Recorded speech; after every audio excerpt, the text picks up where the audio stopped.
The desert air pressed down like wet concrete, heat shimmering off the sand until the horizon itself seemed to melt. Sergeant Michael Blake knelt in the dirt, 50 yards from the armored convoy, his bomb suit turning him into a lone astronaut marooned on hostile ground. Through the visor, his breath echoed, fogged, vanished. The improvised explosive device sprawled before him like metal spider. Wires and six collars tangled around a shoebox casing. A pressure plate waited just beneath the soil. One wrong move, and the desert would swallow him whole. Behind him, his squad stood at the safe line, dark silhouettes against the glare. The radio crackled. "Take your time, Blake. No mistakes." Someone coughed. Another shifted boot to gravel. Even at a distance, he felt their eyes locked on his every move. Blake steadied his hands, surgeon still. For 8 years, he had done his work without a slip. His daughter's voice brushed across his thoughts uninvited. "Daddy, will you be home for my birthday this time?" He exhaled, shoved it down, leaned closer. A dry rattle, sand shifting against metal. Blake froze. His pulse hammered, waiting for the blast that didn't come. Carefully, he brushed the casing clean. That's when he saw it. Taped inside the housing, shielded from the wind and dust, was a photograph. A little girl, gap-toothed smile, ice cream smeared on her cheek. She couldn't have been older than 6. Blake's chest locked. Sweat burned his eyes. Who put it there? Why? His hands, unshaken for years, began to tremble. He had faced explosions before, but this time the bomb was already inside him. Do you think courage means shutting out fear or feeling it fully? Comment your thoughts and make sure to subscribe for more heroic stories. In the tent, the war felt far away until the radio crackled. Sergeant Michael Blake sat in his bunk, carefully cleaning his tools while Corporal Sofia Diaz filled the stifling heat with laughter. "I'm telling you, nobody should serve sushi in Nebraska," she said, shaking her head. "But my uncle swears it's the best fish he's ever had." The squad chuckled. Blake smiled faintly, the kind of smile that said more about listening than talking.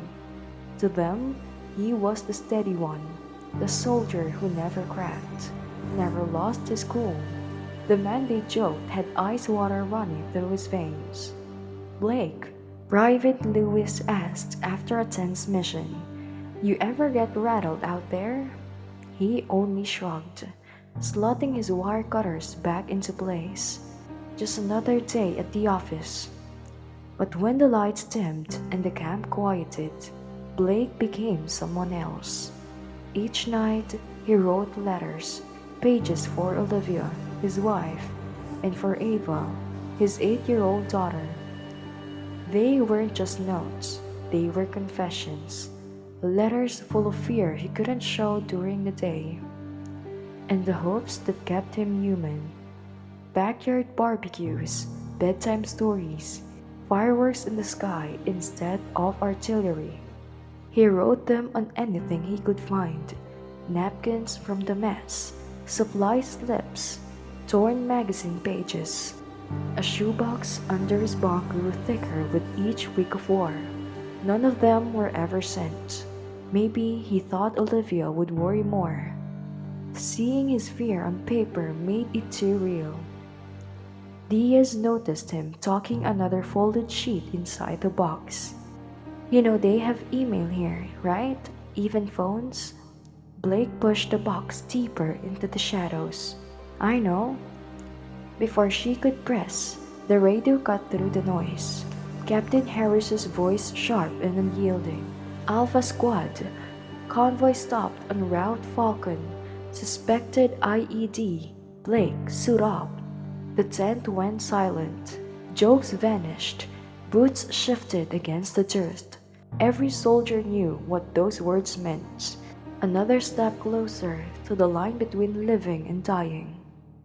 Blake rose, helmet in hand, muscle memory guiding his movements. But as his fingers touched the gear, they paused, just for a breath, not long enough for him to feel it. Something inside him wasn't steady anymore. The desert night clung to him like a weight. Route Falcon stretched ahead, an unbroken scar across the sand, littered with rusted husks of convoys long gone. Sergeant Blake's boots crunched over gravel as he approached the kill zone. The moon catching lines of twisted metal like bones bleaching in the open air. Every step pressed the silence tighter against his ears, broken only by the distant hum of the wind.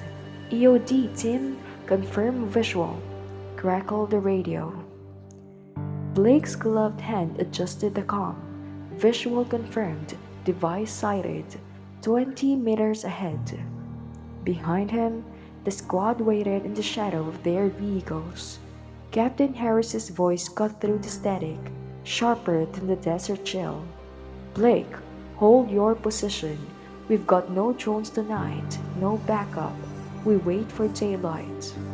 Blake's jaw locked. He studied the shape crouched in the dirt ahead.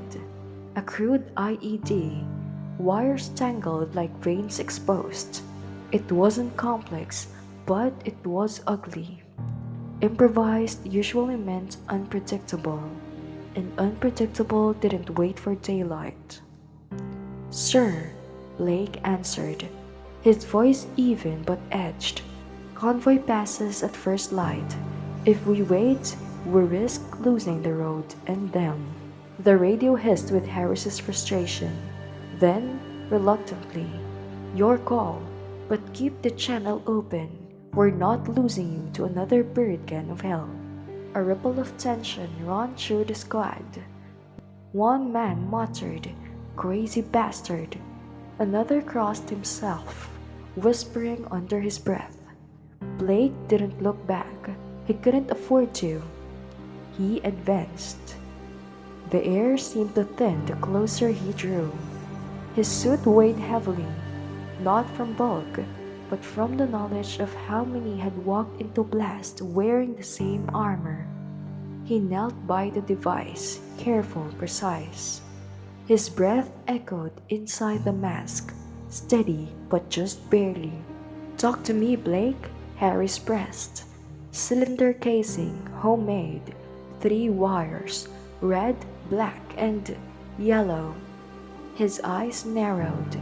The yellow wasn't standard. It seemed spliced in, recent, careless or intentional. His gut coiled. A bead of sweat slid down his temple. He shifted the casing gently. Dust rattled, metal scraped. For a frozen moment, it felt like the desert itself held its breath. Movement? Harry snapped. Just casing, Blake replied. His voice was calm, but his knuckles widened. The squad's chatter leaked faintly through the channel. Nervous jokes clipped short. Someone coughing too hard. Another asking if they'd written their letters home. Blake caught fragments, like ghosts brushing the edges of his focus. He swallowed. His hands brushed the underside of the device, then stilled. Something foreign clung there, a scrap of paper, worn soft, taped between the wires.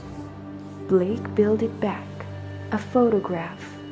A little girl with hair in messy braids, mid-laugh, a missing tooth on one side, a father's arm wrapped around her, sleeves rolled up, watchband visible. The photo wasn't military issue, it was personal. His heart slammed once, hard, and for a moment the desert disappeared. He was home, on the porch swing, Ava's giggles chasing fireflies into the dusk.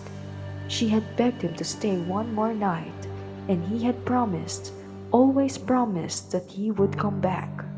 Now, here she was, staring at him from inside a bomb.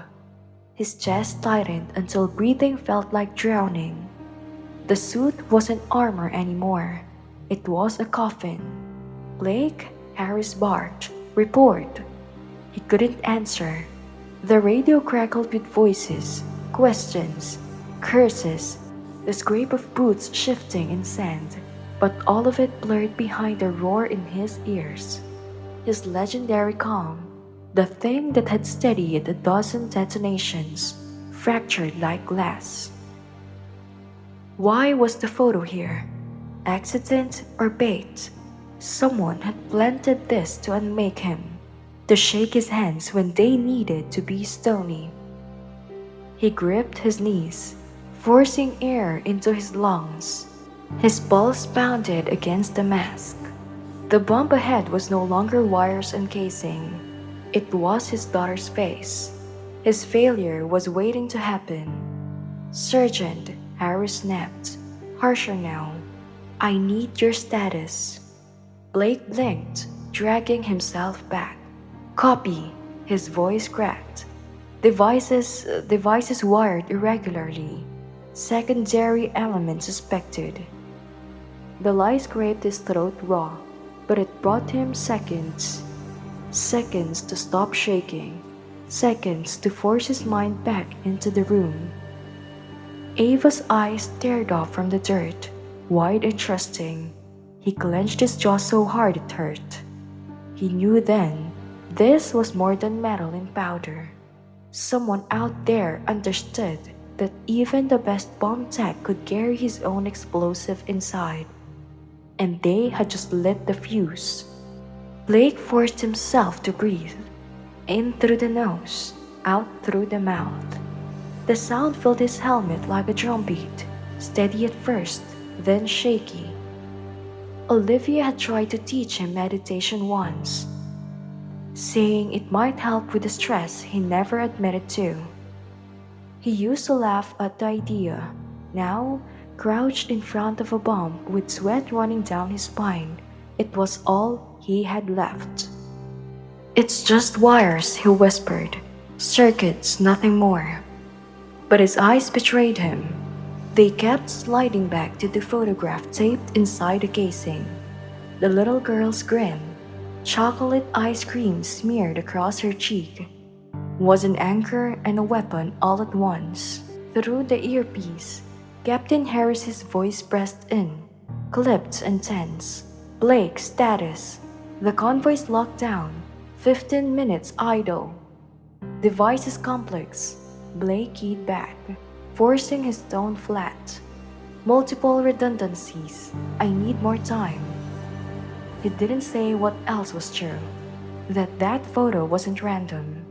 No insurgent would waste time decorating a kill device. This was deliberate. Someone wanted him rattled. Someone wanted the soldier to break. From the perimeter, faint voices bled through the comms. Lewis muttered, "What's taking so long?" Diaz hushed him, but the worry in her tone gave Blake no comfort. His squad was watching from behind rifles, depending on him to stay unshakable. Focus, he leaned closer, tracing the wires with his eyes. Red to pressure plate, blue to timer circuit, green to the cell phone receiver. Standard. If anything about this was standard. But then, there was the yellow wire. It vanished inside the casing, connecting to nothing. A decoy maybe, or a dead man's switch waiting to punish anyone careless enough to tug. Blake gritted his teeth and chose. He positioned the cutters around the red wire. The obvious first step, neutralized the pressure plate. His hands hovered, every nerve screaming, until training took over. He squeezed. Sparks snapped bright against the desert sun. For a heartbeat, nothing. No roar, no silence, no end. just the device still sitting there, inert. Relief swelled and collapsed instantly. A digital screen flickered to life. Four red numbers blinked at him: 0417, 0416, 0415. The bomb wasn't disarmed, it was armed. God damn it, he muttered. Harris came on sharp through the radio. Talk to me, Blake. He couldn't bring himself to answer yet. His throat had gone dry. The squad couldn't see the timer. To them, everything was still calm. But he knew. He had 4 minutes to find the right wire. And if he chose wrong, he'd turn 12 trucks of medical supplies and everyone guarding them into a fire and shrapnel. His gaze dragged back to the photo. That smile, too innocent to belong in this graveyard of burnt-out convoys. Too pointed to be a coincidence. It felt like the little girl knew something, like her grin was daring him to keep looking. Ava's voice leapt in unbidden, as clear as if she were whispering inside his helmet. Promise you'll come home safe, Daddy. Promise you won't let the bad guys hurt you. He had promised, and now the bad guys had found a way to make him break before the wires ever did. Blake steadied the cutters in his hands. His pulse slowed, not from calm but from necessity. There was no room left for fear, no time for hesitation. 4 minutes to decide, 4 minutes to keep his promise or die with it. 0402, 0401, 0400. Blake's world shrank to 3 things: the countdown bleeding away on the LCD, the tangled wires before him, and the photograph taped to the casing. The little girl's gap-toothed smile fixed on him like judgment. Everything else, the desert heat baking the ground, the muffled shouts of his squad somewhere behind the blast radius, even the suffocating weight of his bomb suit receded into static. The blue wire led to the timer. Logic screamed it should be the one. Cut it and the countdown would stop, but experience hissed warnings in his mind. This device was too clever, too cruel. No bomb maker invented this much detail to be obvious. Then, Blake's eyes caught something almost invisible, a copper filament, thin as hair, connecting the yellow wire to the timer. His stomach lurched, a mercury switch. One wrong vibration, one clumsy cut, and the liquid inside that fragile capsule would slide, completing a circuit. Instant detonation. He swallowed hard.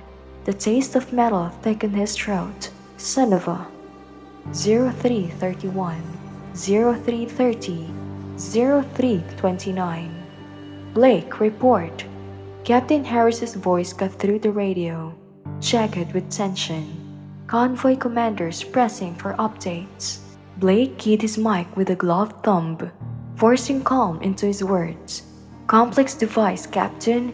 Everyone stays back, I mean back.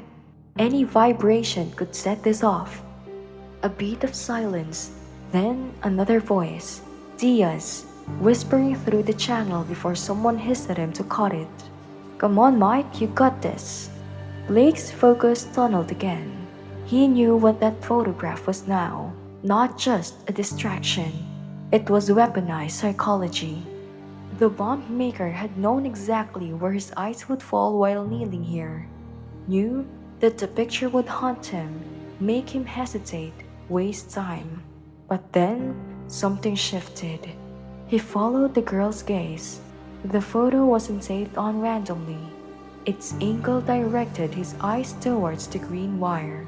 Not the timer wire, not the mercury trap. The green wire is connected to the cell phone receiver. The standard procedure said to leave it last. Everyone was taught that, which meant cutting it now might be exact opposite of by the book.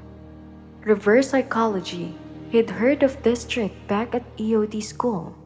instructors warning them the most dangerous bombs aren't just mechanical puzzles, they're mind games. 0258, 0257, 0256. His pulse hammered in his ears, faster than the timer's descent. Sweat burned his eyes, stung the corners beneath the helmet's visor. His gloves felt too thick, his breath too loud, every inhale rattling through the mic like thunder. "Status, Blake?" Harris barked again, his voice closer to breaking this time. "Working it," Blake shot back, sharper than he intended. He closed his eyes for half a second, forcing the tremor in his hands to still. He thought of Ava whispering prayers at bedtime, of Olivia's letters tucked in his rucksack, of his squad depending on him not to blink. When he opened his eyes, his focus locked on the green wire. His hands steadied, not from peace, but from acceptance.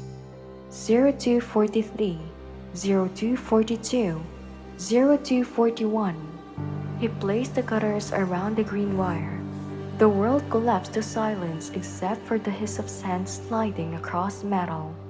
Somewhere behind him, Diaz muttered a prayer. Another soldier whispered, "Don't cut the wrong one, man." Someone else cursed him to hurry. Their fear pressed against him almost as heavily as the bomb suit. Blake whispered to himself, the same words he told Ava before deployment. "For them, not me." He squeezed. The wire snapped with faint spark, and for a heartbeat, nothing. The timer blinked steady, merciless. 0231, 0230, 0229. His stomach dropped. Wrong wire. God, I chose wrong. Then, like a desert wind exhaling, the numbers froze. 0229. The display flickered once, twice, and went black. Silence. Not the silence of annihilation, but of something that had been inches from consuming them all, now smothered into stillness. Blake sagged backward on his heels. The sun dug into his boots, heavy as stone. Inside the helmet, his breath rasped loud and ragged. His hands trembled violently now, not from fear, but from the adrenaline screaming through every nerve. Through his earpiece came the eruption of cheers. Diaz again. Holy hell, he did it. Others clapping, whooping, relief bleeding into their voices.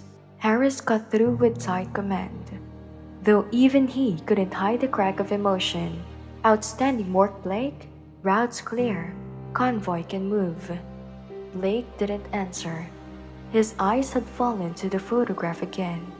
The little girl smiled, saved so deliberately, her gaze angled like she'd been guiding him the entire time.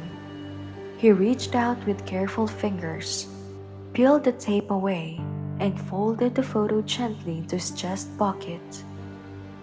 When he stood, his legs felt like rubber, unsteady beneath the armor.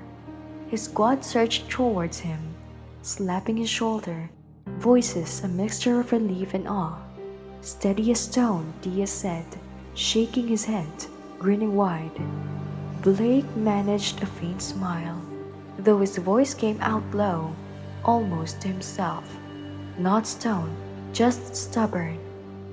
As the convoy engines rumbled past the neutralized device, Blake caught his reflection in the dusty window.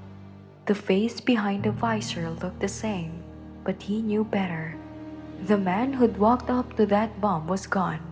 This one staring back was different, cracked open in ways he couldn't yet define. His hands brushed the pocket where the photo rested, fragile and enduring. That sometimes the things meant to break you are the very things that make you whole. And yet, as the cheer faded and the convoy rolled forward, a quiet unease lingered. The silence after the cut still rang in his ears, louder than any explosion might have been. Because Blake knew this war wasn't just fought in circuits and sand, it was fought in the spaces inside him that the bomb maker had managed to reach. And that battle wasn't over. Not yet. 3 weeks later, Blake sat in a small air-conditioned trailer that doubled as the base's makeshift counseling center. Across from him, Captain Jennifer Reeves, the unit's psychological services officer, waited patiently as he worked to put words to an experience that still pressed heavily on his chest. Blake's voice was raw. 8 years of this job, convincing myself it's just mechanics, wires, timers, problem solving. Then, that photo. He pulled it from his pocket. The creases were deep, but the girl's smile hadn't lost its power. Reeves looked at him steady. Blake, that photo didn't almost break you. It reminded you why you step into danger at all. You feel fear, yes, but you feel responsibility, love, and care. That's what makes you go out there when others stay behind the line. Machines don't survive this job. Humans who care do. He swallowed. It didn't feel like that out there. I froze. You paused, she said firmly. You felt the weight of every life depending on you. That's not weakness, it's clarity. Only someone who cares can see what a bomb maker has hidden in plain sight. That girl didn't almost cost you the mission. She helped you survive it. But next time, Blake's voice faltered. Then you do it again, Reeves said, because the fear proves you understand what's at stake. Detachment kills, humanity keeps you alive. That photo didn't expose a flaw. It reminded you of the truth that's always driven you. This job isn't just mechanics, it's saving lives, and only someone who feels everything, the fear, the love, the weight can do it. Blake studied the photo, understanding finally. So, feeling everything isn't weakness. Exactly, Reeves said. It's your edge. That evening, Blake did something he had never done. He gathered Alpha Squad in their tent and told them the full story. Not just the technical details, but the emotional rupture, the near paralysis, the moment he thought he'd lost control. The squad listened differently this time. Diaz, usually quick with a joke, sat in uncharacteristic silence. Lewis nodded, his eyes distant. He had his own cracks in armor, his own letters tucked into body armor. Even the youngest privates, who had treated Blake like an unshakable machine, now looked at him with something closer to understanding that awe. I always thought courage meant not being scared, Blake admitted, meeting their eyes one by one. But maybe real courage is feeling everything, the fear, the responsibility, the weight of knowing people are counting on you, and still doing the job anyway. Private Hall spoke up softly. Is that why you kept the photo? Blake pulled it from his pocket again. He studied the smile that had become both his weakness and his strength. Yeah, because it reminds me that this isn't just about circuits and explosives. Every device we find represents someone trying to hurt kids like her, like Ava, like all the families depending on us to keep those roads safe. Something shifted in Alpha Squad after that night. Blake was still their technical expert, still the man they trusted to walk towards danger, but he was no longer just the untouchable professional.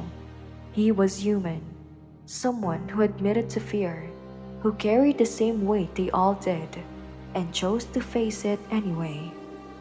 2 months later, as his deployment neared its end, Blake finally sent Olivia a letter that was different from all the others. Not the polished, restrained notes he'd written before, but one that had told the whole truth about the photograph, the fear, and the realization that love didn't weaken him, it steadied him. Her reply came quickly.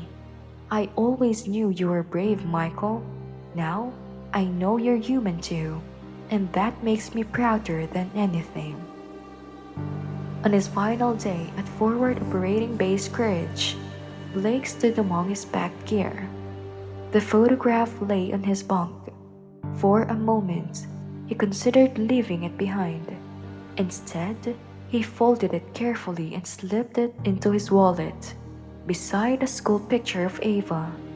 Two little girls, separated by continents, both anchoring him to what truly mattered.